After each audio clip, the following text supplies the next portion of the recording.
ওম শান্তি।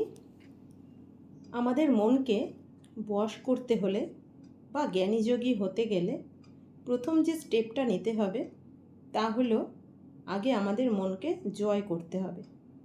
অর্থাৎ মন তো একটা দুরন্ত ঘোড়ার মতো ছুটেই চলেছে সারাদিন।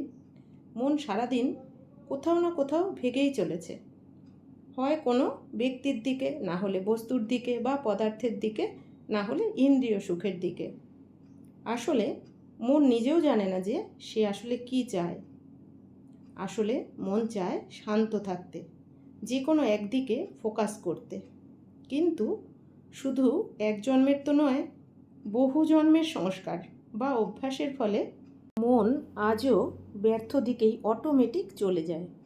শুধু এই মনটাকে যদি একবার ধরে শান্ত করিয়ে দেওয়া যায়, তবে জীবনের সমস্ত সমস্যার সমাধান ইজিলি হয়ে যাবে। আর আমাদের মন হলো আত্মার 3টে বিভাগের মধ্যে একটি বিভাগ। তাই মনকে বশে আনতে পারলে বুদ্ধি ও সংস্কারও অটোমেটিক ঠিক পথেই চলবে। তাহলে এই মনকে ধরবো কীভাবে এবার, বা চুপ করাবো কীভাবে? মনকে জিততে গেলে বা মনকে বশ করতে গেলে অনেক অভ্যাসের, পারফেক্ট অভ্যাসের প্রয়োজন।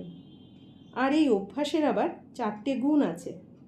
প্রথমে যে গুণটা অ্যাপ্লাই করতে হবে তা হলো দৃঢ়তা, অর্থাৎ অটল থাকতে হবে। অর্থাৎ যতই বাধা আসুক না কেন, একাগ্র করার অভ্যাস আমাকে করতেই হবে। এই দৃঢ়তা রাখতে হবে। দ্বিতীয় হলো তীব্র, অর্থাৎ চরম অভ্যাস করতে হবে। মনকে বুঝিয়ে দিতে হবে যে এবার হতেই হবে। অর্থাৎ অভ্যাসের মধ্যে যেন সম্পূর্ণ শক্তি আর ধ্যান লেগে যায়। তৃতীয় হলো কর্মঠ হতে হবে।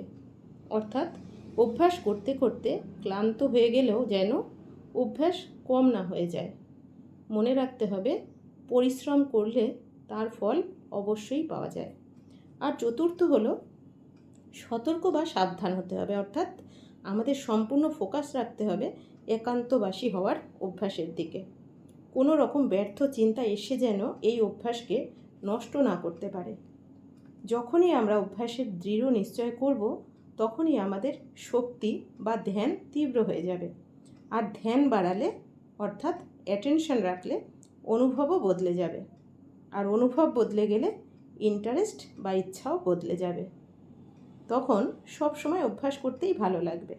কারণ মনকে অভ্যাসের ফলে যখন একাগ্র করে নিতে পারবো, তখন কর্মঠ হয়ে আমরা আমাদের লক্ষ্যকেই গুরুত্ব দিতে পারবো। অভ্যাস করতে করতে প্রথমে মন ব্যর্থ দিকে ছুটতে চাইবে, কিন্তু বারবার অ্যাটেনশন রেখে যখন মনকে ব্যর্থ দিকে যেতে দেব না, অর্থাৎ মনকে টেনে আবার সেই একাগ্র স্থিতিতেই আমরা টিকিয়ে দিতে পারবো, তখন আস্তে আস্তে এই অভ্যাস সহজ হয়ে যাবে আর মনকেও জয় করা যাবে। আর মনকে যে জিততে পারে সেই জগৎকেও জিতে নেয়। ওম শান্তি।